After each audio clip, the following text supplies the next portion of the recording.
یہاں تیسرا گروپ جو ہے مکی اور مدنی صورتوں کا وہ ختم ہو گیا۔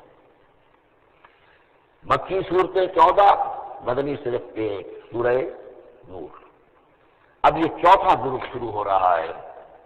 اور اس میں 8 صورتیں جو ہیں وہ مکی آئیں گی، جن میں سے 4 الف لام میم سے شروع ہوں گی، سورہ عنکبوت اور سورہ روم، سورہ لقمان، سورہ سجدہ،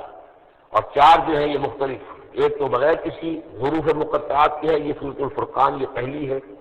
اور پھر 3 جو ہیں ان کے اندر مختلف جو ہیں آئیں گے حروف مقطعات۔ یہاں سے وہ گروپ اب شروع ہو رہے ہیں کہ جن کا مرکزی مضمون توحید ہے، اس لیے کہ اگرچہ ویسے یہ چوتھا گروپ شروع ہو رہا ہے، لیکن چونکہ مکی صورتوں کا تو یہ تیسرا ہی گروپ ہے۔ مکی پہلی صورت پہلے گروپ کے اندر صرف سورہ فاتحہ ہے، وہ ویسے بھی مکی مدنی کی تقسیم سے بلند تر ہے، تو گویا کہ 2 جو پہلے گروپ آئے جن میں سے پہلے میں صرف 2 مکی صورتیں تھیں، الانعام، الاعراف، دوسرے میں یہ 14 سورہ یونس سے لے کر مومنون تک، بلکہ وہاں مکی صورتیں۔ اب یہ تیسرا گروپ ہے سورۃ الفرقان سے لے کر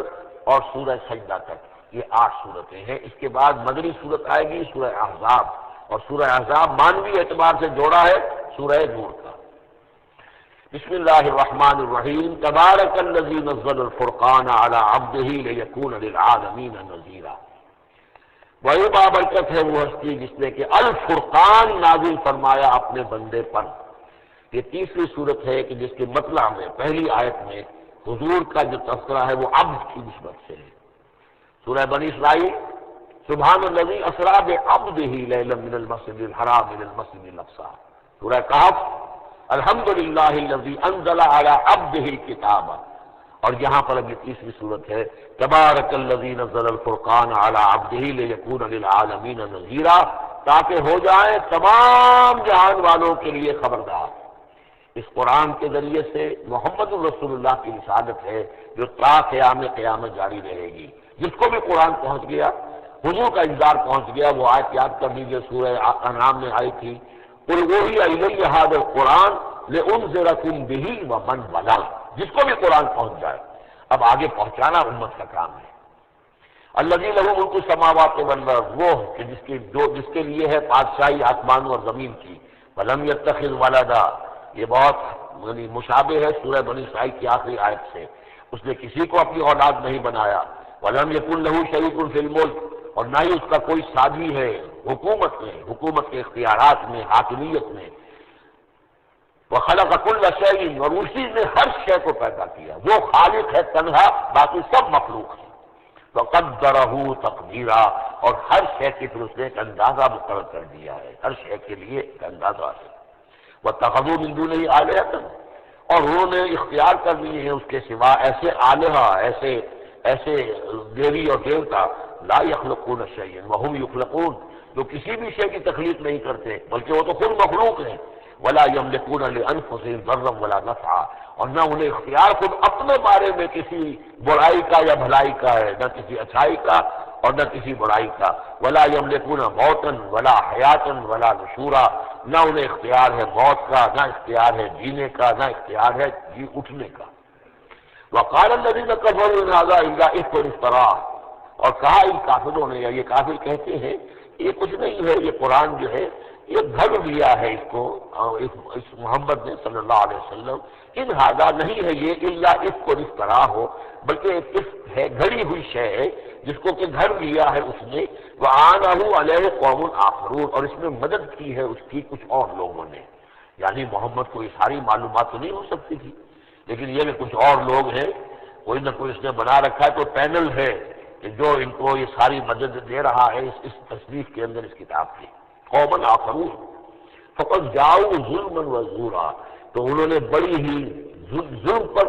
اور بڑے جھوٹ کے اوپر کمر کس لی ہے، انہوں نے اتنی ایسی بڑی باتیں جو کہی ہے، یہ گویا کہ بہت بڑا جھوٹ ہے اور بہت بڑا افتراء ہے۔ وقالوا اساطیر الاولین، وہ کہتے ہیں کیا ہے یہ پرانے قصے ہیں، پرانی باتیں ہیں، اکتتبھا، یہ انہوں نے لکھوا لیے ہیں کسی اور سے، اکتتبھا، کتب یکتب لکھنا، اکتتاب باب افتعال ہوگا، کسی سے کچھ لکھوا لینا، اکتتبھا، انہوں نے لکھوا لی ہیں چیزیں،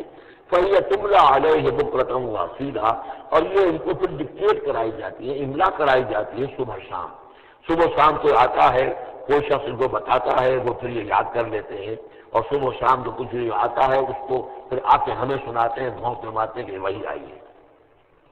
قُلْ أَنزَلَهُ الَّذِي يَعْلَمُ السِّرَّ فِي السَّمَاوَاتِ وَالْأَرْضِ، کہہ دیجئے اسے نازل کیا ہے اس ہستی نے جو جانتا ہے ہر چھپی ہوئی شے کو آسمانوں کی اور زمین کی۔ انہ کان غفور الرحیمہ، یقیناً وہ بخشنے والا اور رحیم ہے۔ لقالوا ما لهذا الرسول، اور وہ کہتے ہیں کیسا رسول ہے، کیا ہوا اس رسول کو، کہتا ہے کہ میں رسول ہوں، یاکل الطعام، لیکن کھانا کھاتا ہے، ویمشی فی الاسواق، اور بازاروں میں چلتا پھرتا ہے۔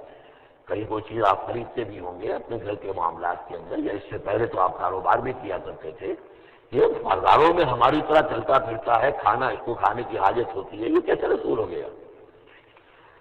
لولا انزل الیہ ملک، کیوں نہیں کوئی بھیجا گیا ان کی طرف کوئی فرشتہ ہوتا، اڑتا ہوا پروں کے ساتھ وہ نیچے آتا ان کے پاس اور وہ کہتا یہ اللہ کے رسول ہے۔ فیکون معہ ظہیرا نذیرا، وہ ان کے ساتھ ہوتا، آگے آگے چلتا ان کے، ہٹو بچو جیسے چلتے ہیں، یہ اللہ کے رسول آ رہے ہیں، اور وہ خبردار کرتا لوگوں کو ان کے ساتھ مل کر۔ اور یلقی الیہ کنز، یہ وہی بات ہے جو سورہ بنی اسرائیل میں آ چکی ہے، یا ان کو دے دیا گیا ہوتا، ان پر ڈال دیا گیا ہوتا، آسمان سے گر پڑتا ان پر ایک خزانہ، اور تکون لک جنت یاکل منھا، یا پھر ان کے لیے باغ بنا دیا جاتا یہاں اس مکے کی سرزمین میں، وادی غیر ذی زرع میں، جس سے یہ بفراغت کھاتے اطمینان سے، ان میں سے میرے ان کو ملتے۔ وقال الظالمون ان تتبعون الا رجلا مسحورا، اور کہا ان ظالموں نے کہ تم لوگ نہیں پیروی کر رہے ہو، نہیں ان کی باتوں پر دھیان دے رہے ہو، لوگ کہ جو ہیں صرف ایک سحر زدہ شخص ہے، ان پر تو جادو ہو گیا ہے، یا کوئی آسیب ان پر آ گیا ہے، تاکہ ان کو یہ نظر آتا ہے کہ کوئی آیا ہے فرشتہ، حقیقت میں کوئی نہیں ہوتا، یہ سحر زدہ شخص ہے۔ انظر کیف ضربوا لک الامثال، اے نبی دیکھیے یہ کیسی مثالیں آپ کے لیے بیان کر رہے ہیں، فضلوا، تو وہ بھٹک گئے ہیں، گمراہ ہو گئے ہیں، فلا یستطیعون سبیلا، اور اب ان کے لیے ممکن نہیں ہے کہ اسی راستے پر آئیں، اس لیے کہ ابھی اس پر اڑ جائیں گے، ضد کریں گے۔ یہ میں آپ کو بتا چکا ہوں، یہ جو دو گروپ اب آ رہے ہیں جو ہم پڑھ رہے ہیں، جن میں سے یہ پہلا گروپ ہے جس کی پہلی صورت ہے، یہ درمیانی 4 سالوں کی صورتیں ہیں، 12 برس سے مکی دور کے۔ پہلے 4 سال کی صورتیں بالعموم وہ ہیں جو سورہ قاف سے آگے ہیں، 2 گروپ ہیں وہ آخر میں، منزل 1 ہے، سورہ قاف سے آگے منزل 1 ہے، گروپ 2 ہے مکی مدنی صورتوں کے، وہ ہیں جو ابتدائی 4 سال کے ہیں۔ یہ 2 ہیں کہ جو درمیانی 4 سالوں کے، جو ہم پڑھ چکے ہیں 16 صورتیں، 2 انعام و اعراف اور 14 سورہ یونس سے لے کر مومنین تک، یہ ہے آخری 4 سالوں کی، تو یہ درمیانی 4 سال ہے۔ تبارک الذی ان شاء جعل لک خیرا من ذلک، بڑی بابرکت ہے وہ ہستی ہے نبی، اگر وہ چاہے تو جو چیزیں یہ کہہ رہے ہیں اس سے کہیں زیادہ بہتر چیزیں آپ کے لیے ابھی فراہم کر دی جائیں۔ یہ تو بڑا زور لگا کر کچھ چیزیں کہہ رہے ہیں، اب ان سے کہیں زیادہ بہتر چیزیں عام واحد میں آپ کے لیے پیدا کر سکتے ہیں۔ تبارک الذی ان شاء جعل لک خیرا من ذلک جنات تجری من تحتها الانہار، ایسے باغات، ایک باغ نہیں، باغات کے سلسلے پیدا کر دیں جن کے نیچے نہریں بہتی ہوں گی، وَيَجْعَلْ لَكَ قُصُورًا، اور آپ کے لیے ایک نہیں کئی قصر، کئی محل ہم تعبیر فرما دیں۔ لیکن یہ کہ بل کذبوا بالساعۃ، اصل میں یہ انکاری ہے آخرت کے، یہ انکاری ہے قیامت کے، یہ انکاری ہے بعد الموت کے۔ وَأَعْتَدْنَا لِمَنْ كَذَّبَ بِالسَّاعَةِ سَعِيرًا، اور جنہوں نے قیامت کا انکار کیا ہے، بعد الموت کا انکار کیا، ان کے لیے ہم نے ایک جہنم کا، آگ کا عذاب تیار کر رکھا ہے۔ اذا رأتهم من مکان بعید، جب وہ جہنم دیکھے گی ان کو کہ یہ میرے شکار آ رہے ہیں، اب یہ آ رہے ہیں کہ جن کو میرے اندر جھونکا جائے گا، دور سے وہ دیکھے گی کہ آ رہے ہیں، سمعوا لها تغیظا وزفیرا، تو وہ سنیں گے اس کی آواز کہ جیسے بھوکا شیر ڈار رہا ہو، جھنجھلائے گی اور چلائے گی کہ جلد از جلد انہیں میرے اندر جھونک دیا جائے۔ وَإِذَا أُلْقُوا مِنْهَا مَكَانًا ضَيِّقًا، اور جب وہ پھینک دیے جائیں گے اس میں ایک بڑے تنگ مکان میں، تنگ جگہ میں، مقربین، اور وہ زنجیروں میں جکڑے ہوئے ہوں گے، دعوا هُنَالِكَ ثُبُورًا، اس وقت پھر وہ موت کی دعا کریں گے، ہائے موت آ جائے کسی طرح، ہم نفی منسیہ کر دیے جائیں، ہمارا یہ زندگی کا سلسلہ جو ہے شعور ختم ہو جائے۔ لا تدعوا اليوم ثبورا واحدا، تب کہا جائے گا اب آج ایک موت نہ مانو، بدعوا ثبورا کثیرا، بہت سی موتیں مانگو، اب موت آئے گی نہیں، مانگتے رہو موت، لیکن یہ ہے کہ اب تمہاری یہ زندگی جو ہے تاکہ تمہیں یہ جلن مسلسل رہے، یہ عذاب جو ہے اس کی تخفیف میں، اس کے اندر کوئی شدت میں تخفیف نہ ہو، لہٰذا موت آ کے تمہیں چھٹکارا نہیں دلائے گی۔ قل اذالک خیر ام جنت الخلد التی وعد المتقون، کہیے کہ کیا یہ انجام بہتر ہے یا وہ باغ، وہ جنت، رہنے کی جنت جس کا وعدہ کیا گیا ہے متقی بندوں سے، کانت لہم جزاء و مصیرا، اور وہ ان کے لیے ہوگی بدلہ اور ان کے لوٹ جانے کی جگہ، لہم فیہا ما یشاؤون خالدین، ان لوگوں کے ہوگا کے لیے وہاں ہر وہ شے ہوگی جو وہ چاہیں گے اور اس میں رہیں گے ہمیشہ ہمیشہ، کان علی ربک وعدا مسئولا، اور یہ جو وعدہ ہے تیرے رب کا جس کے لیے وہ ذمہ دار ہے۔ اب یاد کیجئے وہ دعا جو سورہ آل عمران کے آخر میں آئی تھی، ربنا وآتنا ما وعدتنا علی رسلک ولا تخزنا یوم القیامہ، پروردگار جو تم نے وعدے اپنے رسولوں کے ذریعے سے ہم سے کیے تھے ان کو پورا کرنا۔ اللہ تعالیٰ اپنے وعدوں سے پھرے گا نہیں، اللہ تعالیٰ ان وعدوں کو پورا کرے گا، اور اس کو سمجھتا ہے کہ یہ میری ذمہ داری ہے کہ میں اپنے وعدے پورے کروں۔ وَيَوْمَ يَحْشُرُهُمْ، اور جس دن کہ وہ ان سب کو جمع کرے گا، وَمَا يَعْبُدُونَ مِن دُونِ اللَّهِ، اور جن کو یہ پوجتے تھے اللہ کے سوا، فَيَقُولُ أَأَنْتُمْ أَضْلَلْتُمْ عِبَادِي هَؤُلَاءِ، تو جمع کر لیں گے ان فرشتوں کو بھی جن کو نام کے اوپر بت بنا لیے گئے، یا اولیاء اللہ کی ارواح آ جائیں گی، یا انبیاء ہوں گے، حضرت عیسیٰ ہوں گے، یا اور بھی جس کو بھی یہ جس کے ساتھ یہ گستاخی اور ظلم کیا گیا ہو، اللہ ان سب کو جمع کرے گا اور پوچھے گا أَأَنْتُمْ أَضْلَلْتُمْ عِبَادِي هَؤُلَاءِ، کیا آپ لوگوں نے میرے ان بندوں کو گمراہ کیا تھا؟ اب ہم ضلوا السبیل، یا وہ خود ہی گمراہ ہو گئے تھے، سیدھے راستے سے بھٹک گئے تھے۔ قالوا سبحانک ما کان ینبغی لنا ان نتخذ من دونک من اولیاء، وہ کہیں گے اللہ تو پاک ہے اس سے، اور یہ تو ہمارے لیے تو یہ سرے سے ممکن ہی نہیں ہے، ہمارے لیے یہ کسی طرح روا ہی نہیں تھا کہ ہم تیرے سوا کسی کو اپنے ولی بنا لیں، ہم نے ان لوگوں کو ولی ولا نہیں بنایا، ولیکن متعتهم وآباءهم، یعنی یہ کہ جیسے ولایت باہمی ہے، اللہ اہل ایمان کا ولی اور مومن اللہ کے ولی، اللہ ولی الذین آمنوا یخرجهم من الظلمات الی النور، اور اللہ الا ان اولیاء اللہ لا خوف علیہم ولا هم یحزنون، تو یہی رشتہ ہونا چاہیے تھا ان معبودوں کے ساتھ اگر وہ برحق ہوتے کہ وہ اس کے ولی ہوتے اور وہ ان کے ولی ہوتے، لیکن فرمایا کہ یہ ہو ہی نہیں سکتا کہ ہم ان سے کوئی رشتہ استوار کرتے۔ ما کان لنا ما کان یبغی لنا ان نتخذ من دونک من اولیاء ولکن متعتهم وآباءهم، لیکن اے اللہ آپ نے اس کو ان کو سامان دیا، ساز و سامان انہیں اور ان کے آباء و اجداد کو، اور ان کو فراوانی دی، دولت دی، حیثیت دی، حتیٰ نسوا ذکر، یہاں تک کہ وہ ذکر کو بھول گئے، یاد دہانی کو بھول گئے، ہدایت کو بھول گئے جو ان کو دی گئی تھی۔ وَكَانُوا قَوْمًا بُورًا، اور یقیناً یہ بڑے تباہ ہونے والے لوگ تھے۔ فقط کذبوکم، اب اللہ کہے گا ان لوگوں سے دیکھو بھائی تمہارے جو معبود جن کو تم سمجھتے تھے انہوں نے تو تمہیں جھٹلا دیا، بما تقولون، جو تم کہہ رہے ہو تمہاری بات انہوں نے رد کر دی۔ فلا تستطيعون صرفا ولا نصرا، تو اب نہ تم لوٹا سکتے ہو اس بات کو اور نہ ہی کوئی مدد ہو سکتی ہے۔ ومن یظلم منکم نذقه عذابا کبیرا، اور جو کوئی بھی تم میں سے گنہگار ہے اب تو اسے بہت بڑا عذاب مل کر رہے گا۔ وما ارسلنا قبلک من المرسلین الا انهم لا یاکلون الطعام، اور اے نبی آپ تو یہ اعتراض کر رہے ہیں کہ یہ کیسے نبی ہے کھانا کھاتے ہیں، ہم نے نہیں بھیجا آپ سے پہلے مرسلین کو، رسولوں کو، الا انهم لا یاکلون الطعام، مگر یہ کہ وہ کھانا کھاتے تھے، وہ یمشون فی الاسواق، وہ بھی بازاروں میں چلتے پھرتے تھے۔ وجعلنا بعضک لبعض فتنہ، ہم نے ایک کو بعض لوگوں کو بعض کے لیے فتنہ بنا دیا ہے، آزما رہے ہیں۔ اتصبرون، تو اے مسلمانوں اب تم ثابت قدم رہو، صبر کرو۔ وکان ربک بصیرا، اور یقیناً آپ کا پروردگار دیکھ رہا ہے۔ وقال الذين لا يرجون لقاءنا لولا انزل علينا الملائكة او نرى ربنا لقد استكبروا في انفسهم وعصوا عتوا كبيرا۔ سورہ فرقان میں پھر وہی مضمون آ گیا ہے کہ مشرکین مکہ کی طرف سے وہ ایک ہی مطالبہ تھا کہ جو دہرا دہرا کر بار بار سامنے آ رہا تھا کہ کوئی حصی معجزہ دکھایا جائے، کوئی ایسی چیز جس سے کہ بالکل واشگاف ہو جائے، واقعتاً ہم پر عیاں ہو جائے کھل کر کہ واقعی آپ اللہ کے رسول ہیں۔ وقال الذین لا یرجون لقاءنا، اور کہا ان لوگوں نے یا کہتے ہیں وہ لوگ جو ہماری ملاقات کے امیدوار نہیں ہیں،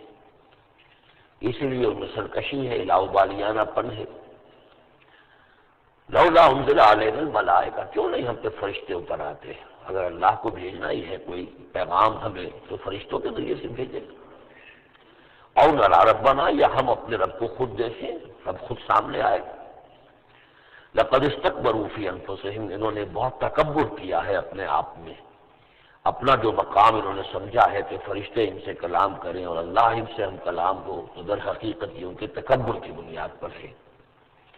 وَعَتَوْا عُتُوًّا كَبِيرًا، انہوں نے سرکشی کی ہے بہت بڑی۔ یوم یرون الملائکۃ، جس دن کے یہ دیکھیں گے فرشتوں کو، لا بشرا یومئذ للمجرمین، پھر اس دن مجرموں کے لیے کوئی بشارت نہیں ہوگی۔ یعنی کہ قیامت کا دن ہوگا، فرشتے آئیں گے، سب کی رعایا ہوگی، اللہ تعالیٰ بھی نزول جلال فرمائیں گے، سارے غیب کے پردے اٹھ جائیں گے، تو پھر بشارت تو کوئی نہیں ہے مجرمین کے لیے، موقع کوئی نہیں، کوئی توبہ کا موقع نہیں۔ وَيَقُولُونَ حِجْرًا مَحْجُورًا، اور وہ کہیں گے کہ کوئی روک ہو، کسی طرح ہمیں بچایا جائے، کوئی روک ٹوک ہو جائے اس ساتھ کو روکنے کے لیے۔ وَقَدِمْنَا إِلَىٰ مَا عَمِلُوا مِنْ عَمَلٍ، یہ تیسری مرتبہ وہ مضمون آ رہا ہے کہ بغیر حقیقی ایمان کے اگر نیکیاں دنیا میں کی جاتی ہیں اپنے ضمیر کو کچھ مطمئن کرنے کے لیے، اپنے دلوں کو دلاسا دینے کے لیے، تو ان کی کوئی حیثیت اللہ کے ہاں نہیں ہے۔ یہ سورہ ابراہیم میں بھی آ چکا ہے، اور پھر سورہ نور کے اندر ہم پڑھ چکے ہیں کہ شراب کی حیثیت رکھتی ہیں یہ نیکیاں ان کی، جیسے کہ پیاسا جو ہے وہ سمجھتا ہے کہ پانی ہے، یحسبہ الظمآن ماء حتی اذا جاءہ لم یجدہ شیئا ووجد اللہ عندہ ووفاہ حسابا، بس اللہ سریع الحساب۔ اور یہاں تیسری مرتبہ آ رہا ہے وَقَدِمْنَا إِلَىٰ مَا عَمِلُوا، ہم آگے بڑھیں گے ان کے اعمال کی طرف، ڈھیر لگے ہوں گے، ان کی نیکیاں ہیں، ان کی یہ خیرات ہے، یہ فاؤنڈیشن بنائی تھی، یہ یتیم خانہ کھولا تھا، یہ ہسپتال تھا، یہ تھا وہ تھا، یہ جو حاجی تھے ان کی خدمات تھی۔ قدمنا الی ما عملوا، نقشہ ایسا کھینچا گیا جیسے کہ کوئی آئے اور آگے آگے ٹھوکر مارے، جیسے کہ فٹ بال کو کک ماری جاتی ہے۔ وقدمنا الی ما عملوا من عمل، ان کے وہ بڑے بڑے عمل جس پر انہیں بڑا غرہ ہوگا، بہت سہارا ہوگا کہ ہم بہت کچھ لے کر جا رہے ہیں، ہم اس کی طرف آگے بڑھیں گے۔ فجعلناہ ھباء منثورا، تو ہم اسے کر دیں گے اڑتا ہوا غبار۔ یعنی وہ جو نظر آ رہا تھا کافی کہ یہاں پہ بڑی نیکیوں کا انبار ہے، معلوم ہوگا غبار تھا اور کچھ نہیں۔ اسی کا وہاں نقشہ کھینچا گیا سورہ ابراہیم میں کہ جیسے ریت ہو، رات ہو اور اس کے اوپر تیز آندھی آئے اور وہ ہوا ختم ہو جائے، کوئی اس کا وجود نہ رہے۔ یہ ہے حقیقت ان نیکیوں کی کہ جو حقیقی ایمان کے بغیر ہوتی ہے۔ نیکی صرف وہی ہے کہ جو اصل ایمان باللہ اور ایمان بالآخرت کے ساتھ ہو، اللہ کی رضا جوئی اور آخرت کی جزا کے سوا کوئی شے مطلوب نہ رہے، کسی درجے میں بھی کوئی اس کے ساتھ اور اپنا مطلوب اور کوئی مقصود شامل ہو گیا، شہرت شامل ہو گئی، یا کوئی اور کوئی لوگوں کے اندر حرب نظیری حاصل کر کے مجھے کوئی الیکشن لڑنا ہے، پھر ان کا مجھے لیڈر اپنے آپ کو بنانا ہے، یا کوئی اور ان کے ووٹ لینے ہیں، کوئی شے بھی شامل اگر ہو گئی تو پھر یہ کہ اللہ کی میزان میں ان کا کوئی وزن نہیں، وہ غبار ہے جو اڑ جائے گا۔ وَقَدِمْنَا إِلَىٰ مَا عَمِلُوا مِنْ عَمَلٍ فَجَعَلْنَاهُ هَبَاءً مَّنثُورًا۔ اصحاب الجنت یومئذ خیر مستقرا واحسن مقیلا، جنت والے لوگ جو ہے وہ لوگ ہوں گے بہت اچھے ٹھکانوں میں، اور ان کا جو ہوگا دوپہر کے آرام کی جگہ بہت ہی عمدہ ہوگی، قیلولے کی جگہ۔ وَيَوْمَ تَشَقَّقُ السَّمَاءُ بِالْغَمَامِ، اور یہ ہے وہ قیامت کا نقشہ جس دن کے آسمان پھٹے گا اور کچھ بادلوں کی طرح کی کیفیت ہو جائے گی۔ وَنُزِّلَ الْمَلَائِکَةُ تَنزِيلًا، پھر فرشتوں کو اتارا جائے گا، فوج در فوج فرشتے نازل ہوں گے۔ الملک یومئذ الحق للرحمن، اس دن تو پھر بادشاہی اور اختیار گویا کہ بالکل علم نشرہ ہو جائے گا کہ صرف رحمان کے لیے ہے۔ آج تو کچھ پردے پڑے ہوئے ہیں، اس وقت بھی اختیار اسی کا ہے، لیکن کچھ پردے پڑے ہوئے ہیں، کچھ نظر آتا ہے کہ اس کے ہاتھ میں بھی اختیار ہے، اس کے پاس بھی طاقت ہے، لیکن اس وقت معلوم ہوگا کہ الملک یومئذ الحق للرحمن، وَكَانَ يَوْمًا عَلَى الْكَافِرِينَ عَسِيرًا، اور وہ دن کافروں پر بہت بھاری ہوگا۔ وَيَوْمَ يَعَضُّ الظَّالِمُ عَلَى يَدَيْهِ، اور وہ دن ہوگا کہ ظالم جو ہے، جو گناہ گار ہیں، مشرک ہیں، کافر ہیں، اللہ کے جو باغی تھے، وہ اپنے ہاتھوں کو کاٹیں گے اپنی جھنجھلاہٹ میں۔ یقول یا لیتنی اتخذت مع الرسول سبیلا، اور کہیں گے کاش کہ میں نے رسول کے ساتھ راستہ اختیار کیا ہوتا، رسول کے راستے پر چل رہا ہوتا، میں ان کا اتباع کرتا، ان کے ساتھیوں میں شامل ہو جاتا۔ یہی ہے وہ عض یعض، ہاتھوں کو کاٹنا، کہ جس کے لیے وہ میں نے حدیث جو آپ کو سنائی تھی کل کہ ملکن عاضن، پہلا دور دور نبوت تھا، پھر دوسرا دور دور خلافت علی منہاج النبوہ، اور تیسرا دور حضور کی اس حدیث کی روح سے ہے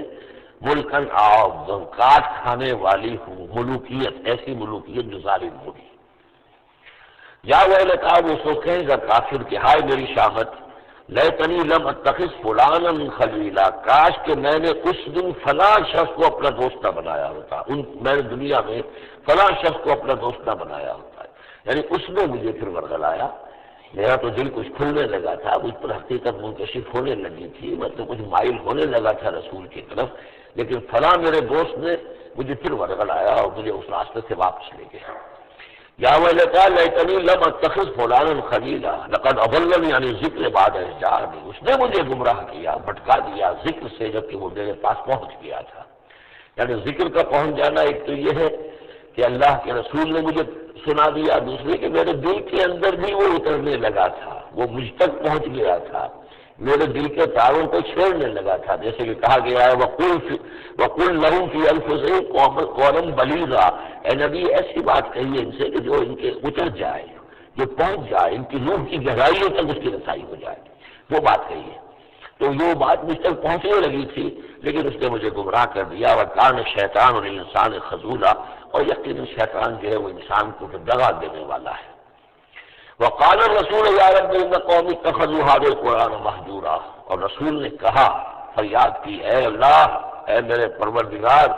میری قوم نے اس قرآن کو ترک کر دیا ہے، اس کی طرف توجہ نہیں کر رہی ہے، اس کو سننے کے لیے تیار نہیں ہے، میں سنا رہا ہوں، ہر امکانی شکل میں نے اختیار کی ہے کہ سناؤں، لیکن یہ میری قوم جو ہے اس کی طرف متوجہ نہیں ہو رہی۔ یہ ہے وہ لفظ مہجوری جسے علامہ اقبال لے کر آئے ہیں، خار از مہجوری قرآن شدی، کہ امت مسلمہ تو جو ذلیل و خوار ہوئی ہے تو قرآن کو ترک کرنے کے باعث ہوئی ہے، جیسے کہ حضور نے فریاد کی، یا قیامت کے دن حضور فریاد کریں گے، یہ دونوں معنی اس کے ہو سکتے ہیں، لیکن اس وقت جو پیش نظر ہے، جو اس کی تعمیل خاص ہے، وہ یہی ہے کہ حضور نے اس کو فریاد کی کہ یہ میری قوم، یہ قریش، یہ میرے رشتہ دار بھائی بل سننے کو تیار نہیں ہے۔ یا رب ان قوم اتخذوا هذا القرآن مہجورا، ان کا جو قرآن مجید کو ترک کرنا تھا وہ تو تھا بھکاری کے ساتھ کہ اللہ کا کلام ہے ہی نہیں، یہ تو محمد نے اپنا گھڑ لیا ہے۔ لیکن یہ ہے کہ کوئی شخص اس کلام پر ایمان کا دعویٰ کرے، لیکن اس کی روش یہ ظاہر کر رہی ہو کہ وہ حقیقت ایمان نہیں رکھتا، وہ بھی اسی کے ذیل میں آ جائے گا۔ وہ کہتا تو ہو کہ میں سمجھتا ہوں یہ اللہ کا کلام ہے، لیکن پڑھتا ہی نہیں، کہتا ہے کہ میں مانتا ہوں یہ اللہ کا کلام ہے، اس کو سمجھتا ہی نہیں، کہتا ہے یہ اللہ کا کلام ہے، اس پر عمل نہیں کرتا، تو وہ کہنا نہ کہنا برابر ہو گیا، یہ تو تکذیب حالی ہو گئی۔ جناب اس آیت کے ذیل میں جو حاشیہ لکھا ہے مولانا شبیر احمد عثمانی رحمۃ اللہ علیہ نے، وہ میں آپ کو سنا دینا چاہتا ہوں۔ آیت میں اگرچہ مذکور صرف کافروں کا ہے، تاہم قرآن کی تصدیق نہ کرنا، اس میں تدبر نہ کرنا، اس پر عمل نہ کرنا، اس کی تلاوت نہ کرنا، اس کی تصحیح قرأت کی طرف توجہ نہ کرنا، اس سے اعراض کر کے دوسری لغویات یا حقیقی چیزوں کی طرف متوجہ ہونا، یہ سب صورتیں درجہ بدرجہ ہجران قرآن کے تحت میں داخل ہو سکتی ہیں۔ اگر ہمارا طرز عمل یہ ہے کہ نہ قرآن کو ہم پڑھتے ہیں، نہ سمجھنے کی کوشش کرتے ہیں، انگریزی زبان ہم نے اتنی سیکھ لی کہ انگریزوں کو پڑھا دیں، لیکن عربی اتنی بھی نہیں سیکھ سکتے کہ قرآن مجید کا مفہوم براہ راست ہمارے دلوں پر نازل ہو جائے، تو پھر یہ کہ ہمارا کہنا یہ کہ ہم قرآن کو اللہ کا کلام مانتے ہیں، یہ جھوٹ موٹ کا دعویٰ ہے، ہمارا عمل اس کی تصدیق نہیں کر رہا، ہمارا عمل جو ہے ہماری اس ایمان کی گواہی نہیں دے رہا۔ اس موضوع پر الحمدللہ میرا وہ جامع کتابچہ ہے مسلمانوں پر قرآن مجید کے حقوق، اس کا انگریزی ترجمہ بھی ہے، فارسی ترجمہ بھی ہے، عربی ترجمہ بھی ہے، ملیشیا کی زبان میں بھی ہوا ہے، یہ مختلف جگہوں پر اس کا تراجم ہوئے ہیں، الحمدللہ کہ بہت مقبول کتابچہ ہے۔ وَكَذَلِكَ جَعَلْنَا لِكُلِّ نَبِيٍّ عَدُوًّا مِنَ الْمُجْرِمِينَ، یہ مضمون پہلے بھی آ چکا ہے، سورہ نام میں بھی آ چکا ہے۔ ہم تو خود ہر نبی کے دشمن کھڑے کر دیتے ہیں تاکہ بھٹی ذرا گرم ہو، تصادم ہو، کشاکش ہو، تبھی تو اہل ایمان کے ایمان کی تو جانچیں گے نا کون کتنے پانی میں ہے، کیا پتہ چلے گا۔ اگر سب آرام سے سمجھیے کہ ٹھنڈی سڑک پر چل کر جنت پہنچ جانا ہو تو سب چلے جائیں گے، کون بھی جائے گا؟ وہ تو پتہ چلتا ہے، جیسے کہ آیا ہو فتح جنت و بالمکارہ، جنت کو تو اللہ تعالیٰ نے گھیر دیا ہے ان چیزوں سے جو انسان کو بہت ناپسند ہے۔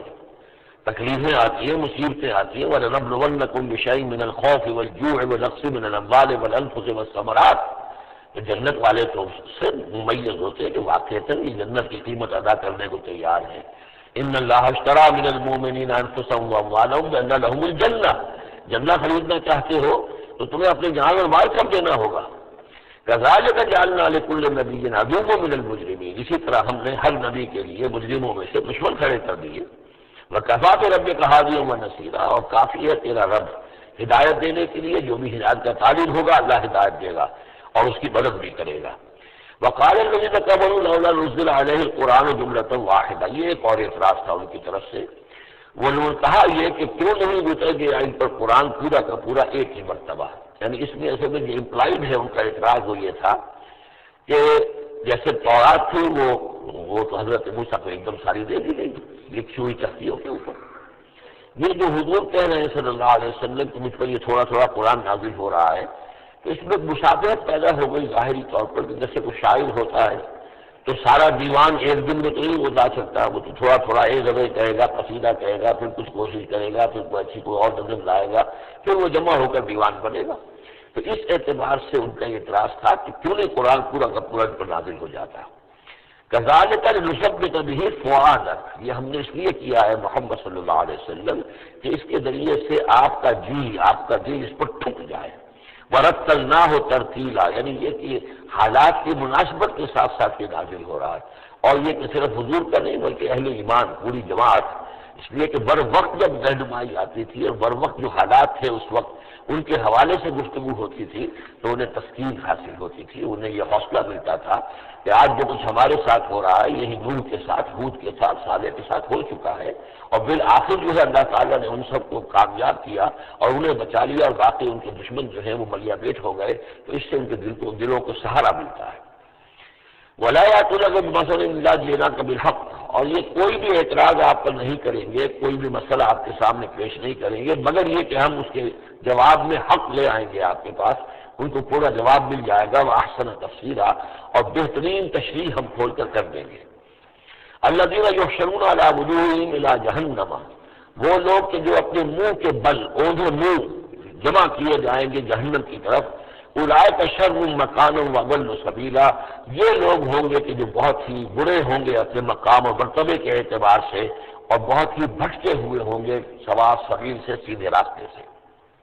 وَلَقَدْ آتَيْنَا مُوسَى الْكِتَابَ وَجَعَلْنَا مَعَهُ أَخَاهُ هَارُونَ وَزِيرًا، اور ہم نے موسیٰ کی کتاب دی تھی اور اس کے ساتھ ہم نے اس کے بھائی ہارون کو اس کا وزیر بنا دیا تھا، اس کا کام میں تعاون کرنے والا، اس کی ذمہ داریوں میں اس کا ہاتھ بٹانے والا، اس کے بوجھ اٹھانے میں اس کی مدد کرنے والا۔ فَقُلْنَا اذْهَبَا إِلَى الْقَوْمِ الَّذِينَ كَذَّبُوا بِآيَاتِنَا، تو ہم نے کہا کہ تم دونوں جاؤ اس قوم کی طرف جنہوں نے ہماری آیات کو جھٹلایا ہے، فَدَمَّرْنَاهُمْ تَدْمِيرًا، تو پھر ہم نے ان کو ہلاک کر دیا، برباد کر دیا، اکھاڑ کر پھینک دیا، یعنی یہی جو معاملہ ہوا آل فرعون کا کہ وہ برق کر دیے گئے۔ وَقَوْمَ نُوحٍ لَمَّا كَذَّبُوا الرُّسُلَ، اسی طریقے سے قوم نوح کو بھی جبکہ انہوں نے رسولوں کی تکذیب کی، اغرقناہم، انہیں بھی ہم نے غرق کر دیا، وجعلناہم للناس آیہ، اور انہیں ہم نے تمام نوع انسانی کی ایک نشانی بنا دیا، وَأَعْتَدْنَا لِلظَّالِمِينَ عَذَابًا أَلِيمًا، اور ہم نے ظالموں کے لیے یہ دنیا کا جو عذاب استیصال تھا وہ تو نقل یہاں مل چکا ہے، اصل تو عذاب علیم آخرت کا ہے جو ان کے لیے تیار کر دیا گیا ہے۔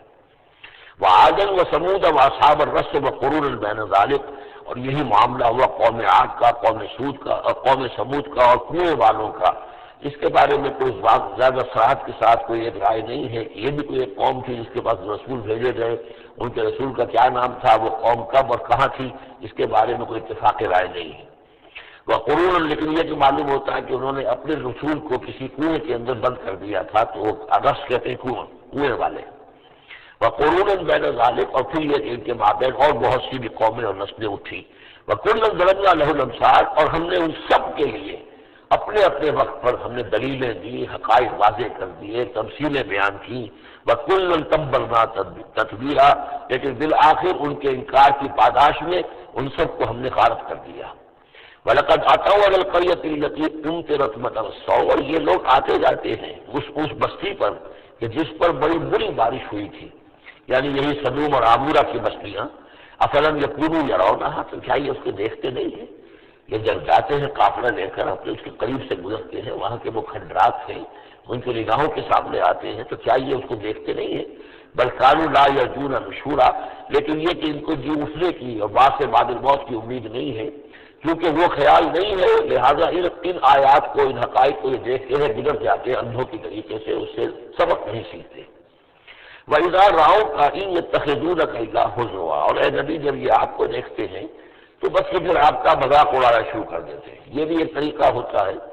آپ سیریس ہو ہی نہ، سیریس ہوں گے تو کسی کی بات سن کر کچھ سمجھنا پڑے گا، غور کرنا پڑے گا، جواب دینا ہوگا، اس کو چٹکیوں میں اڑائیے، ہنسی مذاق میں اڑا دیجیے۔ وَإِذَا رَأَوْكَ إِن يَتَّخِذُونَكَ إِلَّا هُزُوًا، اور جب یہ آپ کو دیکھتے ہیں تو یہ بس یہی جو روش اختیار کرتے ہیں آپ کے ساتھ کہ آپ کا مذاق اڑاتے ہیں۔ احاذ الذی بعث اللہ رسولا، یہ ہے وہ جنہیں اللہ نے بھیجا رسول بنا کر، یعنی بڑے بظاہر جو استحقار کا انداز ہو، اچھا یہ ہے وہ جو سمجھتے ہیں کہ ان کو رسول بنایا گیا، اللہ نے رسول بنا کر بھیجا ہے۔ احاذ الذی بعث اللہ رسولا ان کان لیضلنا عن آلہتنا، واقعتاً یہ شخص جو ہے یہ تو چل گیا تھا، قریب ہو گیا تھا کہ ہمیں اپنے معبودوں سے ورگلا دے،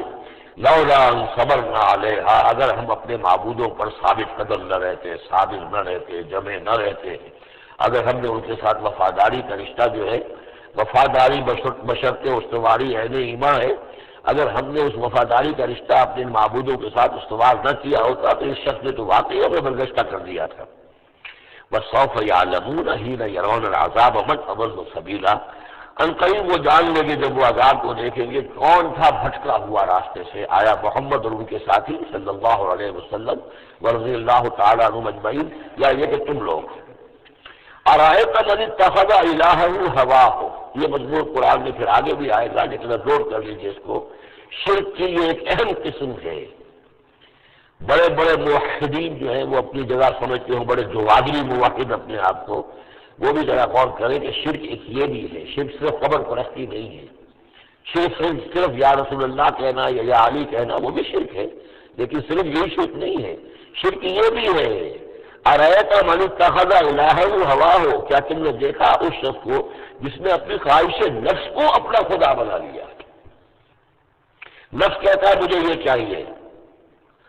آپ کا دماغ بتا دیتا ہے دیکھو یہ حرام ہے،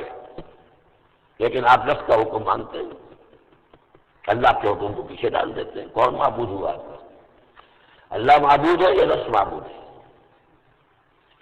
نفس چاہیے، مجھے تو دولت چاہیے، میں نہیں جانتا حلال سے حرام سے، کیا یہ حلال حرام لگا رکھی ہے مولویوں کے ڈھکوسلے، ٹھیک ہے ہوگا کوئی سود وغیرہ کوئی کبھی ہوتا ہوگا، آج تو چل نہیں سکتا کاروبار سود کے بغیر۔ نفس کہتا ہے مجھے تو کرنا ہے، آپ نے اللہ کے حکم کو پیچھے ڈالا، نفس کا حکم مانا۔ کون معبود ہوا آپ کا؟ معبود تو وہی جو مطاع ہو۔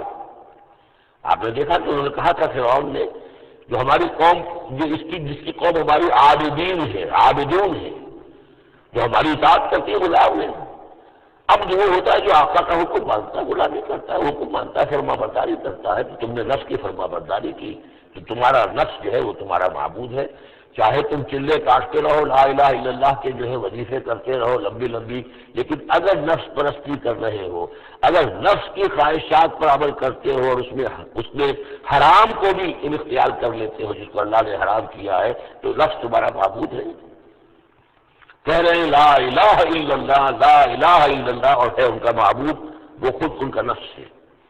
أَرَأَيْتَ مَنِ اتَّخَذَ إِلَٰهَهُ هَوَاهُ، کیا دیکھا تم نے اس شخص کو جس نے اپنے خواہش نفس کو اپنا الہ بنا لیا ہے، معبود بنا لیا ہے؟ أَفَأَنْتَ تَكُونُ عَلَيْهِ وَكِيلًا، تو کیا ہے نبی آپ ایسے شخص کی ذمہ داری لیں گے؟ أَمْ تَحْسَبُ أَنَّ أَكْثَرَهُمْ يَسْمَعُونَ أَوْ يَعْقِلُونَ، کیا آپ کا خیال ہے نبی کہ یہ جو اکثریت آپ کے پاس آ کر کبھی جمگھٹاٹ کر کے جمع ہو جاتی ہے تو کیا ان کی اکثریت سنتی ہے یا تو ان سے کام لیتے؟ یہ سنتے سناتے نہیں ہیں، یہ صرف اپنے عوام کو دھوکہ دینے کے لیے آتے ہیں کہ ہم تو گئے تھے سننے کے لیے، ہمیں کوئی بات ملی نہیں۔ آخر کو بات ہوتی تو مانتے نا، بات کوئی سی نہیں۔ اتحسب ان اکثرهم یسمعون او یعقلون انهم الا کالانعام، نہیں ہے یہ مگر صرف چوپایوں کی مانند، بل ہم اضل سبیلا، بلکہ ان سے بھی گئے گزرے ہیں۔ چوپایوں کو تو اللہ نے وہ چیزیں دی نہیں تھی جو ان کو دی ہے، وہ عقل دی نہیں تھی جو ان کو دی ہے، لیکن یہ کہ یہ ان سے بھی گئے گزرے ہیں۔ الم تر الی ربک کیف مد الظل، کیا تم نے دیکھا نہیں اپنے رب کی طرف کہ کیسے اس نے تاریکی کو پھیلا دیا؟ جب رات ہوتی ہے تو گویا کہ پورے اس پہ زمین کے اوپر تاریکی کی چادر جو ہے اوڑھ دی، جیسے کالی چادر ڈال دی گئی ہو۔ کیف مد الظل، رات کی تاریکی کی چادر اللہ اڑا دیتا ہے۔ وَلَوْ شَاءَ لَجَعَلَهُ سَاكِنًا، اگر اللہ چاہتا تو پھر اسی رات کو مستقل کر دیتا، یہ رات کھڑی رہتی، کبھی دن نہ آتا۔ اس سے پہلے سورہ قصص میں آیت آ چکی ہے، قصص میں آئے گی، قُلْ أَرَأَيْتُمْ إِنْ جَعَلَ اللَّهُ عَلَيْكُمُ اللَّيْلَ سَرْمَدًا إِلَىٰ يَوْمِ الْقِيَامَةِ مَنْ إِلَٰهٌ غَيْرُ اللَّهِ يَأْتِيكُمْ بِضِيَاءٍ۔ ویسے اس سے پہلے یہ مضمون آ چکا ہے کہ اللہ تعالیٰ جو ہے اگر مستقل طور پر دن کر دے تو کون رات لائے گا، مستقل طور پر رات کر دے تو کون دن لائے گا؟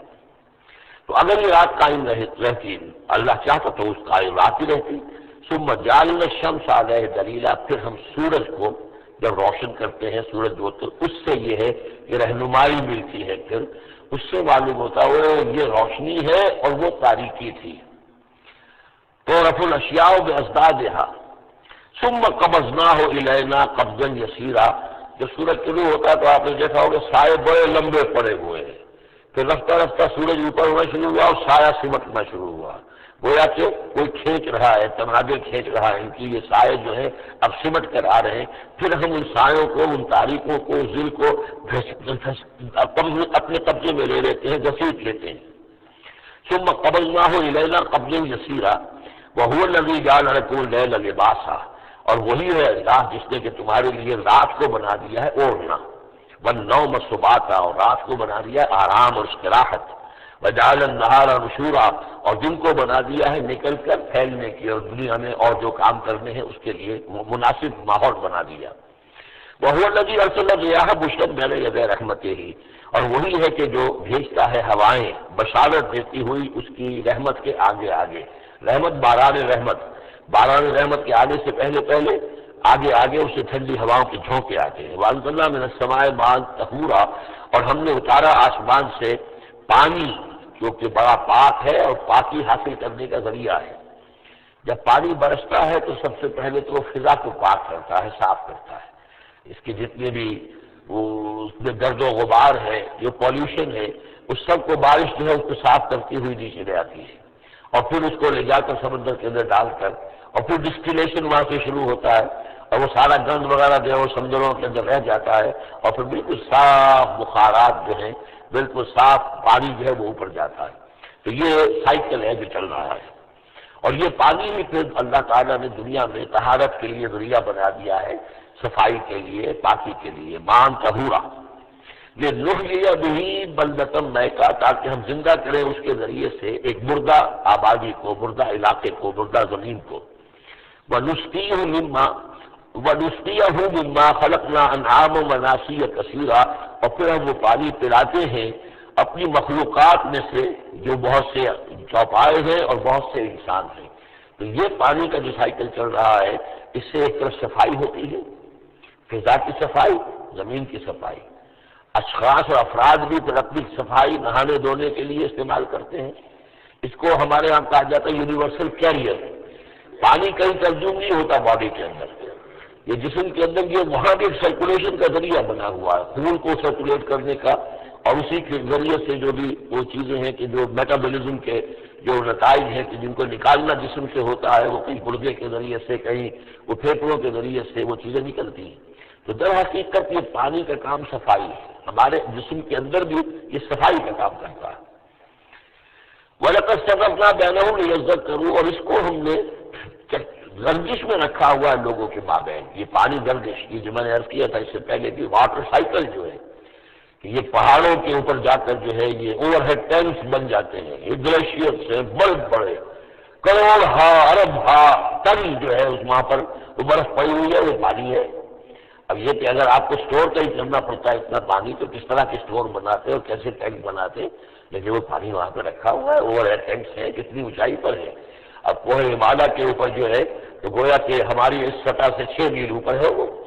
اب وہاں پر وہ پانی ہے پڑا ہوا ہے، اب وہ اپنی اسی کشش ثقل جو ہے زمین کی، اس کے تحت وہ پھر پانی پگھل رہا ہے، نیچے آ رہا ہے، آتا ہوا وہ سمندر میں پہنچ جاتا ہے، پھر وہاں سے اس کی وہ ویپرس بن کے اوپر جاتے ہیں۔ صرفنا بینہم، ہم نے اسے گردش میں رکھا ہوا ہے لوگوں کے مابین، لیذکروا، تاکہ وہ اس سے نصیحت اخذ کریں۔ فابى اکثر الناس الا کفورا، لیکن اکثر لوگ انکاری ہیں، وہ تو سوائے کفران نعمت کے کوئی اور روش اختیار کرنے کو تیار ہی نہیں ہے۔ وَلَوْ شِئْنَا لَبَعَثْنَا فِي كُلِّ قَرْيَةٍ نَذِيرًا، اگر ہم چاہتے تو ہر بستی میں ایک نذیر بھیج دیتے،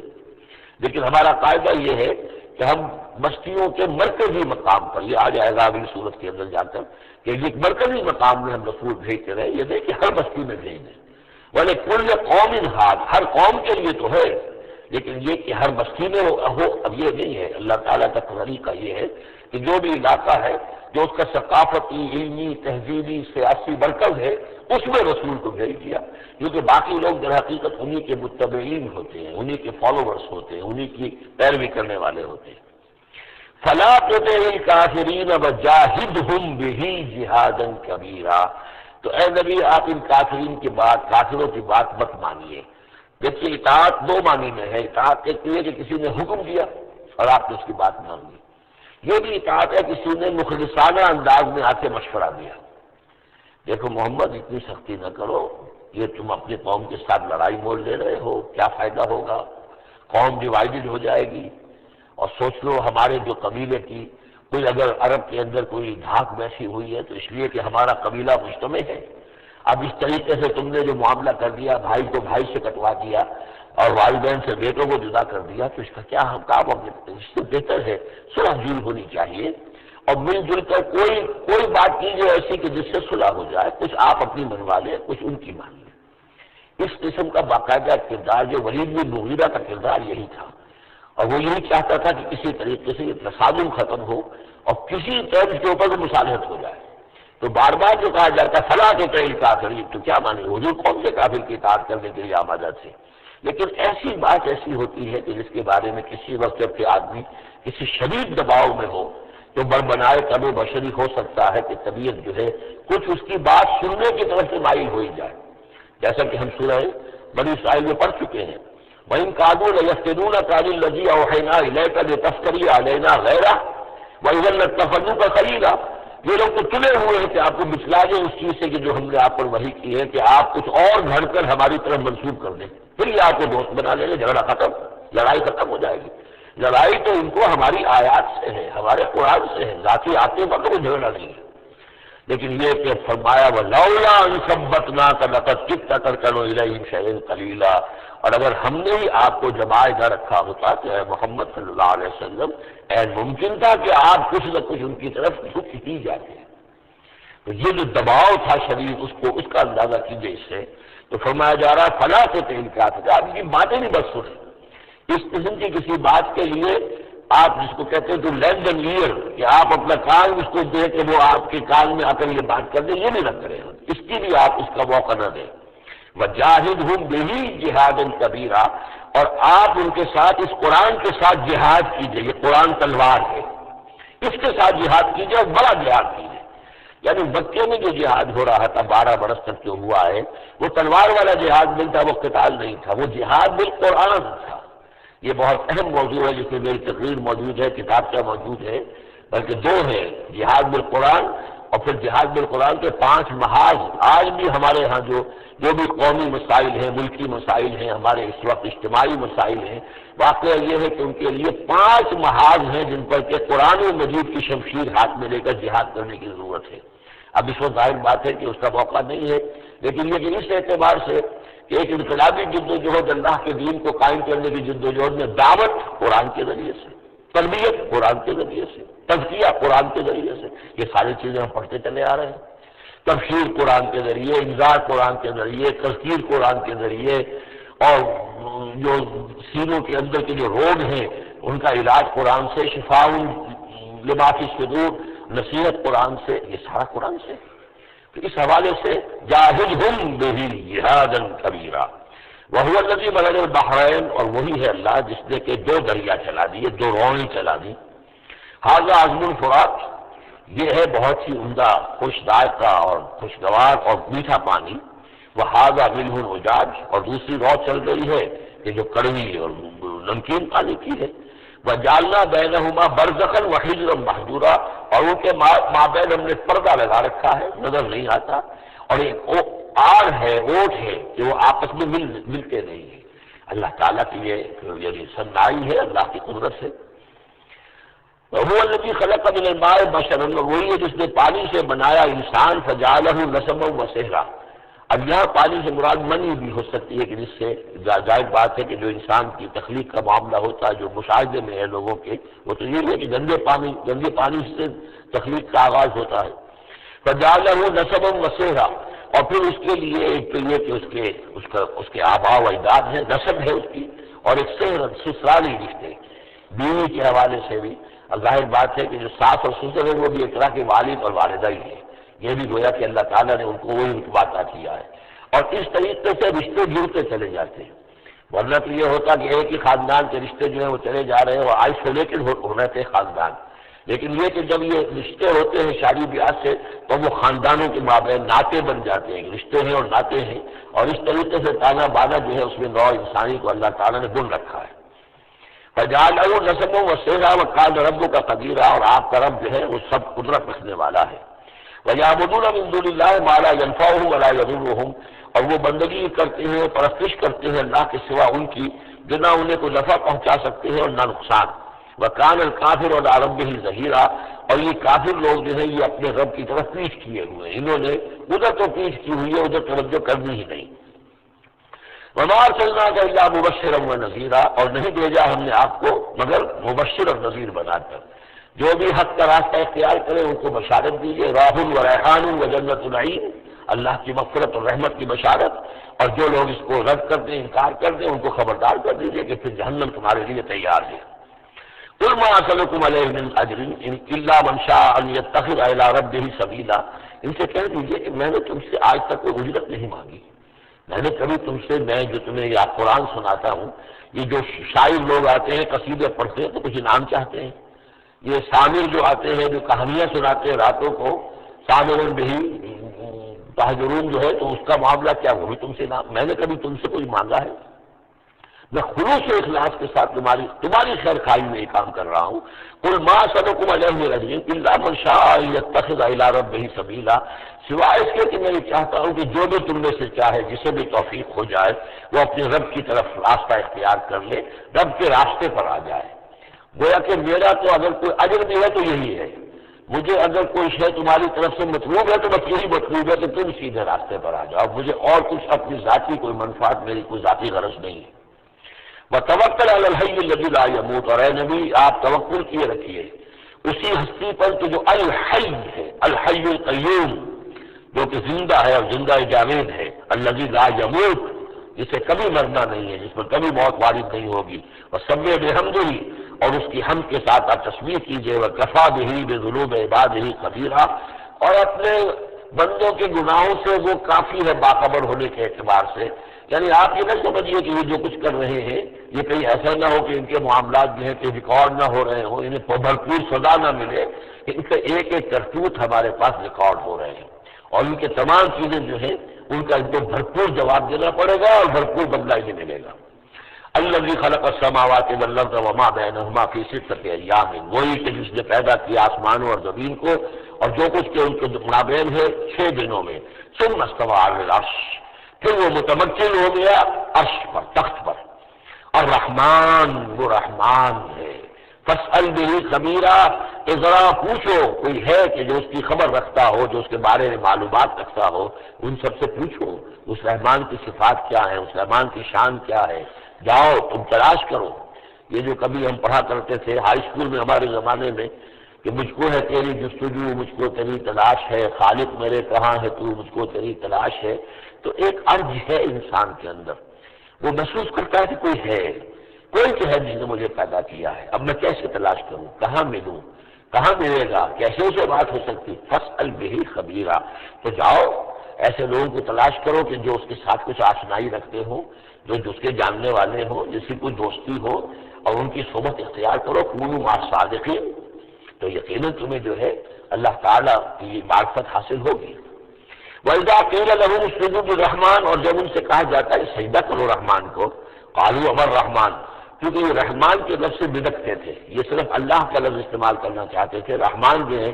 یہ جو مشرکین مکہ تھے یہ کہتے تھے یہ نام تم کہاں سے لے آئے ہو، یہ ہمارے لیے قابل قبول نہیں ہے. قالوا وما الرحمن، ان کا یہ رحمان کون ہے؟ انسجد لما تأمرنا، کیا ہم سجدہ اسے کریں جس کا تم ہمیں حکم دے رہے ہو؟ اس میں ہے وہ شقاق جو ہوتی ہے زندم زندہ. ٹھیک ہے، تمہارے کہنے تو ہم یہ نہیں کریں گے، مطلب یہ کہ چاہے تو تم بات کہہ رہے ہو حق ہے، لیکن یہ کہ چونکہ تم کہہ رہے ہو اس لیے ہم نہیں کریں گے. اس کا تو مطلب یہ ہوگا کہ ہم نے تمہاری بات مان لی اور تم جیت گئے. انسجد لما تأمرنا، کیا اس کو ہم پوچھیں گے جیسا کہ آپ ہمیں حکم دے رہے ہیں؟ وزادہم نفورا، اور اس سے ان کے اندر نفرت اور بدکنا ہی بڑھ رہا ہے، فرار اور بھاگنا اور دوڑنا. تبارک الذی، یہ جو آخری رکوع سورہ مبارکہ کا، یہ ہمارے اس مطالعہ قرآن حکیم کے منتخب نصاب کا صدر کر لی تھی.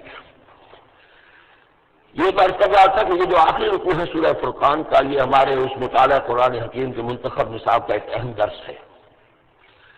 اس کے میں نے عرض کیا تھا پہلا حصہ 4 بہت جامع اسباق پر مشتمل ہے. سورۃ العصر، آیت البر، جو ہم اس میں سے پڑھ چکے ہیں.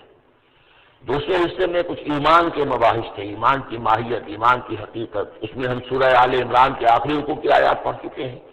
سورہ فاتحہ پڑھ چکے ہیں، اور ابھی حال ہی میں سورہ نور میں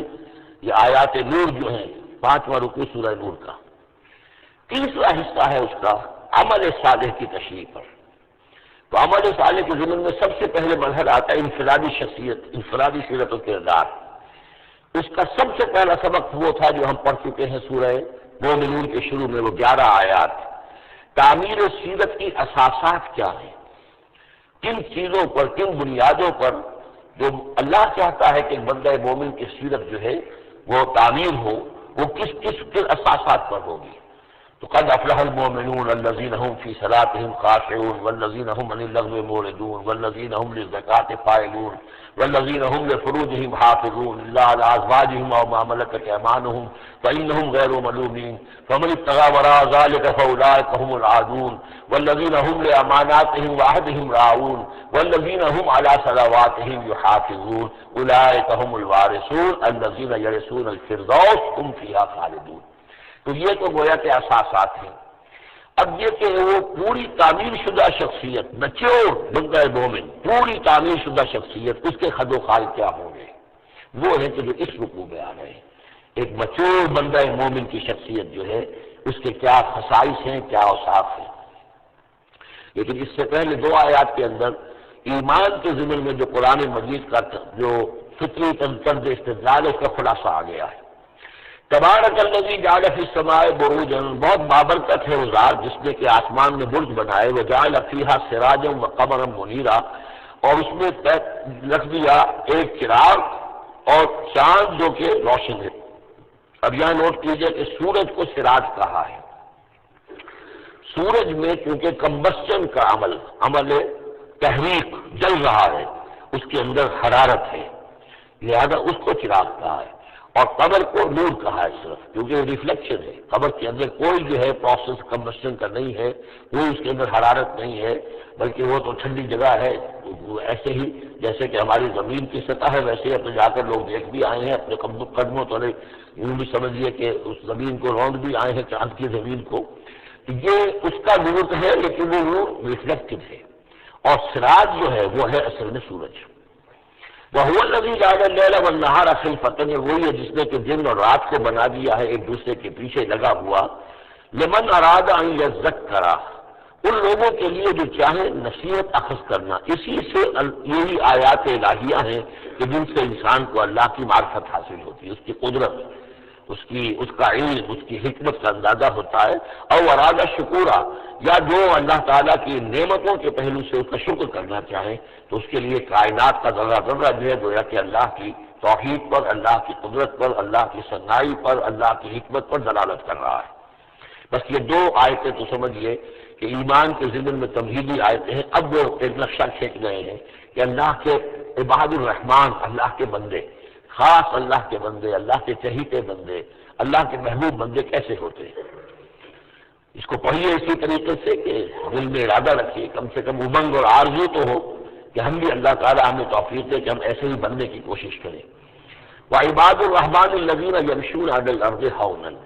اللہ کے بندے وہ ہیں جو زمین پر چلتے ہیں تو آہستگی اور نرمی کے ساتھ، قدم مار کر نہیں چلتے، اکڑ کر نہیں چلتے، بلکہ یہ کہ معلوم ہوتا ہے فروتنی کے ساتھ چل رہے ہیں، اور یہ اپنے آپ کو آقا نہیں سمجھتے، مالک نہیں سمجھتے، بلکہ غلام سمجھتے ہیں۔ اللہ کے غلام ہیں، عباد الرحمان ہیں، اللہ کے بندے ہیں، تو غلاموں کی طرح چلتے ہیں، وہ اکڑ کر نہیں چلتے۔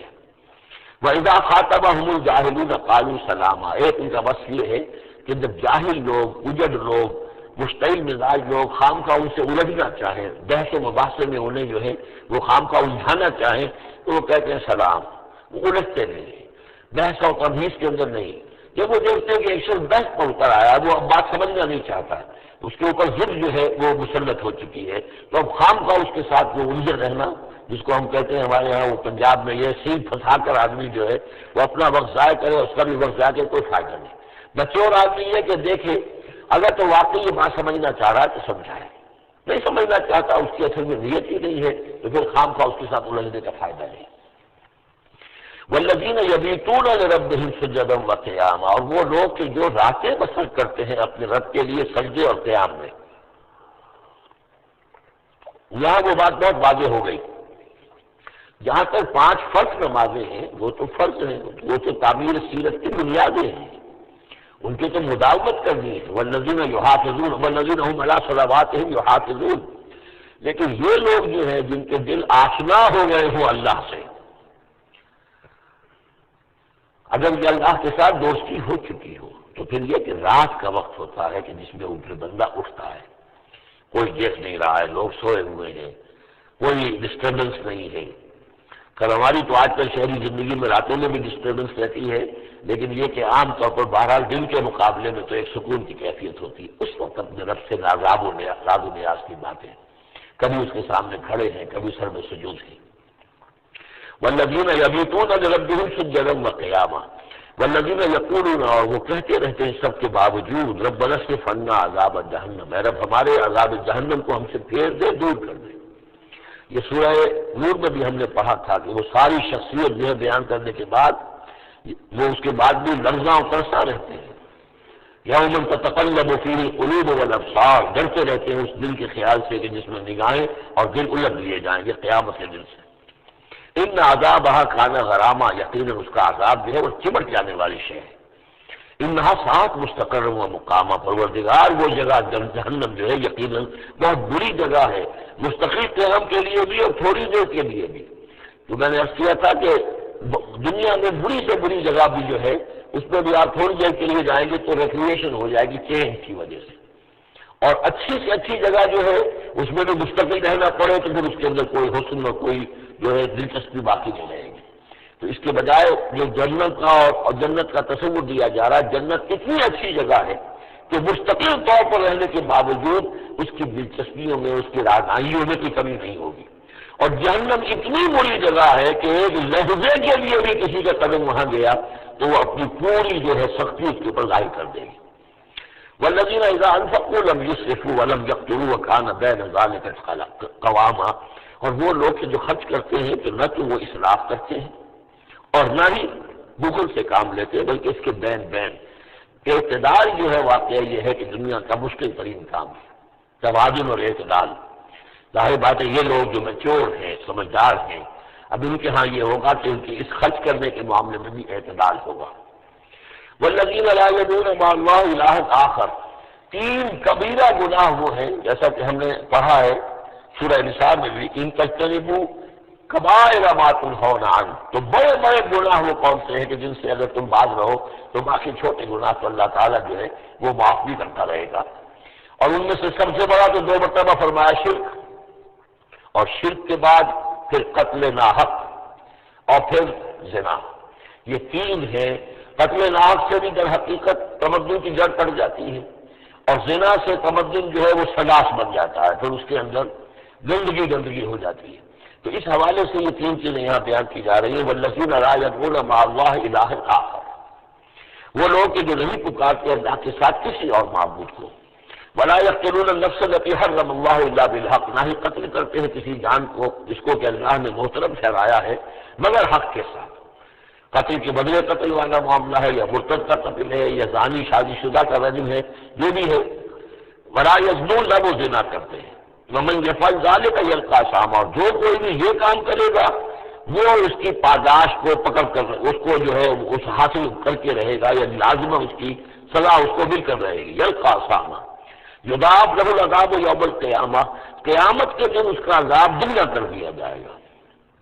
یہ آیت اس اعتبار سے بہت اہم ہے کہ منکرین حدیث نے بہت شور مچایا ہوا ہے کہ قرآن مجید میں کہیں عذاب قبر کا کوئی تذکرہ نہیں ہے، صراحتاً واقعتاً نہیں ہے، احادیث میں بہت تفصیل ہے،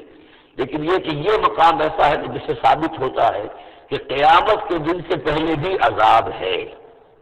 یضاعف له العذاب یوم القیامہ، دگنا کیا جائے گا ان کے لیے عذاب قیامت کے دن۔ اس کا مطلب ہے کہ عالم برزخ میں بھی ان کے لیے عذاب ہے۔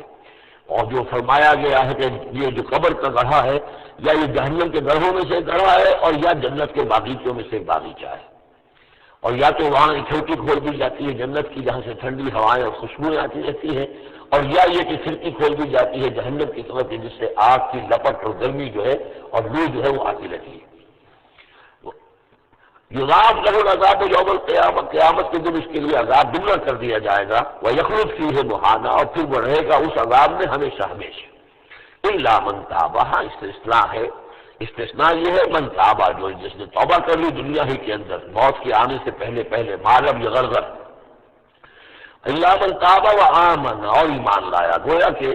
جو شخص اس قسم کے گناہوں میں مبتلا ہوتا ہے، چاہے وہ قانون کافر نہ ہو، حقیقت میں وہ کافر ہو جاتا ہے، ایمان اس کے دل سے نکل جاتا ہے۔ لہذا توبہ گویا کہ اکثر نو ایمان لانے کے مترادف ہے۔ الا من تاب و آمن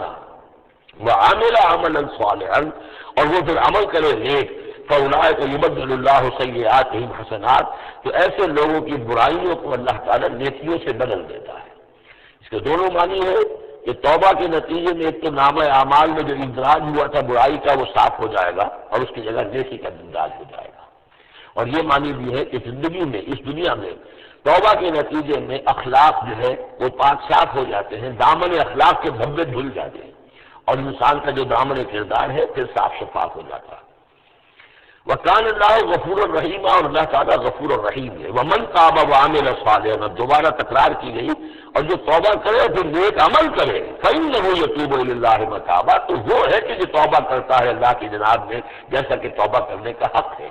توبہ کی تسبیحیں ہو رہی ہوں، استغفار کی تسبیحیں ہو رہی ہوں، اور آیت کریمہ کے ختم ہو رہے ہوں 1.25 کا اور لاکھ کا، لیکن حرام خوری جو کتنی جاری ہو، وہ سارے غلط کام ویسے جاری ہو، وہ کوئی توبہ نہیں ہے، اس کا کچھ حاصل نہیں۔ والذین لا یشهدون الزور، اور وہ لوگ کہ جو جھوٹ کے اوپر موجود بھی نہیں رہتے۔ جھوٹ کی گواہی والی بات نہیں ہے یہاں، لیکن جھوٹ کی گواہی تو گویا کہ اس کے اندر خود بخود امپلائڈ ہے، یعنی ان کے اندر صداقت اور حق کے ساتھ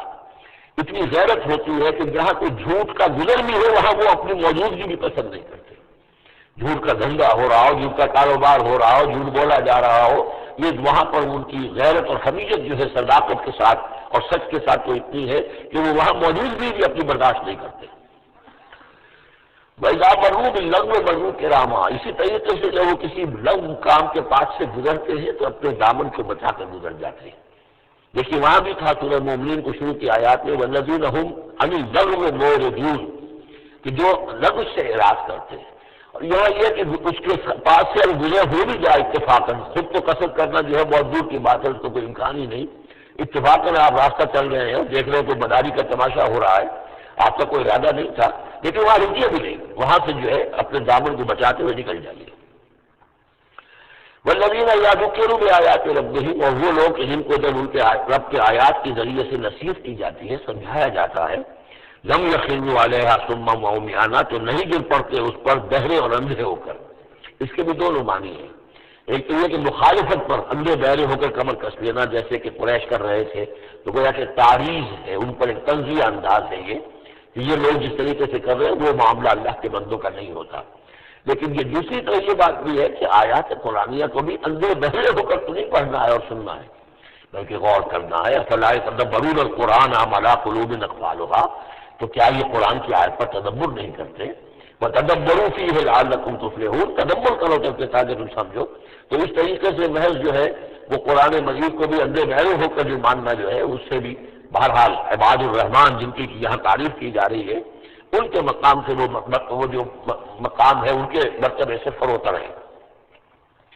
وَالَّذِينَ يَقُولُونَ رَبَّنَا هَبْ لَنَا مِنْ أَزْوَاجِنَا وَذُرِّيَّاتِنَا قُرَّةَ أَعْيُنٍ، اور وہ لوگ جو کہتے ہیں کہ اے رب ہمیں اپنی بیویوں اور ہماری اولاد کی طرف سے آنکھوں کی ٹھنڈک عطا فرما، یعنی یہ کہ جس راستے پر ہم چل رہے ہیں ہماری اولاد ہمارے گھر والے بھی اسی راستے پر چلیں تاکہ ہماری آنکھیں ٹھنڈی ہوں۔ ایسا نہ ہو کہ میں تو اللہ کے دین کے راستے کی طرف چلنے کی کوشش کر رہا ہوں اور اولاد کسی اور طرف کو زور لگا رہی ہے، تو ایک کشاکش ہے۔ پھر یہ جو صورتحال جو ہے فرکشن گھر کے اندر پیدا ہوتی ہے، تو اللہ تو ہمیں ہمارے گھر والوں سے آنکھوں کی ٹھنڈک عطا فرما، اور آنکھوں کی ٹھنڈک ظاہر بات ہے عباد الرحمان کی کن چیزوں میں ہوگی کہ وہ بھی اللہ کے بندے بنے، اللہ کی بندگی کے راستے کو اختیار کریں۔ وَجْعَلْنَا لِلْمُتَّقِينَ إِمَامًا، اور ہمیں متقیوں کا امام بنا۔ اس کا یہ مطلب نہیں ہے کہ یہ امامت کی طلب ہے، بلکہ یہ کہ ہم خود امام ہیں۔ ایک شخص اپنے گھر کا سربراہ ہے، امام ہے، تو اے اللہ جن کے ہم امام ہیں انہیں متقی بنا دے۔ اس لیے کہ ظاہر بات ہے کہ میدان حشر میں جب ہم چلیں گے تو ایک شخص کے پیچھے اس کی اولاد چلی آ رہی ہے اور معلوموں کو وہ تو جہنمی ہے جو چلے آ رہے ہیں، یہ خود تو بہرحال ایک آدمی تھا نہیں، ہمارے پیچھے جو ہماری نسلیں آئیں اے اللہ انہیں بھی متقی بنا، جن کے ہم امام ہیں، جو ہمارے پیچھے ہیں، جن کے کہ ہم دنیا میں جیسے کہ فرمایا ہے ایک حدیث میں بھی آتا ہے کلکم رائن و کلکم مسئول عن رعیتہ، تم میں سے ہر شخص کی حیثیت ایک چرواہے کی ہے،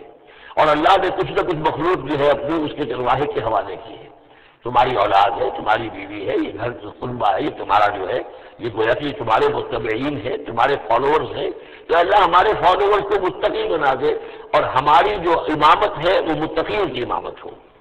اولئک یجزون الغرفۃ بما صبروا، یہ وہ لوگ ہیں کہ جن کو بالا خانے ملیں گے ان کے صبر کی جزا میں، انہوں نے صبر کیا۔ ظاہر بات ہے کہ اللہ دنیا میں بے شمار مواقع آتے ہیں حرام خوری کے، ایک بندہ مومن بچتا ہے، بہت سے مواقع پر اللہ تعالیٰ موقع دے کر آزما لیتا ہے کہ ذرا سی بھی اس کی اندر کمی ہو تو پھر یہ نکل جائے کسی غلط راستے کی طرف۔ یعنی انسان جو ہے صبر کرتا ہے، جذبات کو روکتا ہے، اپنی خواہشات کو روکتا ہے، شہوات کو تھامتا ہے، ان تمام چیزوں کو سنبھال کر یہ سب گویا کہ پوری زندگی صبر ہے۔ تو بما صبر ہوں اولئک یجزون الغرفۃ بما صبر ہوں، یہ وہ لوگ ہوں گے کہ جنہیں بدلے میں ملیں گے بالا خانے جنت کے ان کے صبر کے عوض۔ وَيُلَقَّوْنَ فِيهَا، ان کا استقبال کیا جائے گا وہاں جنت میں، ان بالا خانوں میں، تحیۃ و سلاما، سلام کے ساتھ اور دعاؤں کے ساتھ۔ خالدین فیہا، وہ رہیں گے اس میں ہمیشہ ہمیشہ۔ حسنت مستقر و مقامہ، بہت ہی عمدہ ہے وہ جگہ، مستقر کے طور پر بھی، مستقل کے عمدہ کے طور پر بھی، اور مقامہ تھوڑی دیر کے لیے بھی۔ یہ وہ ایک کنٹراسٹ ہے۔ جہنم کو فرمایا ساعت مستقر و مقامہ، اور جنت حسنت مستقر و مقامہ۔ قل ما یعبأ بکم ربی، اے نبی ان سے کہہ دیجئے میرے رب کو تمہاری کوئی پرواہ نہیں ہے، یہ نہ سمجھو کہ میں تمہارے پیچھے اپنے آپ کو ہلکان کر رہا ہوں، تو میرے رب کو کوئی تمہاری ضرورت ہے؟ میرے رب کی کوئی ضرورت اٹکی ہوئی ہے تمہارے بغیر، وہ بات پوری نہیں ہوگی؟ یہ چھپر تم ہی اٹھاؤ گے تو اٹھے گا ورنہ اٹھ نہیں سکتا، یہ نہ سمجھو۔ قل ما یعبأ بکم ربی لولا دعاؤکم، اگر نہ ہوتا تمہیں پکارنا۔ اللہ نے یہ بات اپنے ذمہ لی ہوئی ہے کہ تمہیں خبردار کر دیا جائے۔ اللہ تعالیٰ وما كنا معذبین حتی نبعث رسولا، ہم عذاب نہیں بھیجتے رہے جب تک کہ رسول کو نہ بھیج دیں، اس لیے مجھے بھیج دیا ہے، میں لگا ہوا ہوں اس کے حکم سے میں تمہاری گلیوں میں بھی تمہیں سنا رہا ہوں، تمہارے گھروں میں جا کر تم سے بات کر رہا ہوں، اکیلے اکیلے بھی بات کر رہا ہوں، ڈنکے کی چوٹ بھی کر رہا ہوں، لیکن یہ نہ سمجھو کہ کوئی اس میں میری غرض ہے یا میرے رب کی کوئی ضرورت ہے۔ قل ما یعبأ بکم ربی، میرے رب کو تمہاری پریشاں کے برابر کوئی وقت تمہاری نہیں ہے ان کے نزدیک، لولا دعاؤکم، اگر نہ ہوتا تمہارا پکارنا، فقط کذبتم، تو دیکھو تم نے جھٹلا دیا ہے، فسوف یکون لزاما، اب القریب یہ تمہارے ساتھ سمجھ کر رہے گا، یعنی یہ کہ اس کا جو عذاب ہے، اس کی جو پاداش ہے وہ تمہیں مل کر رہے گی۔ بارک اللہ لی ولکم فی القرآن العظیم ونفعنی وإیاکم بالآیات والذکر الحکیم۔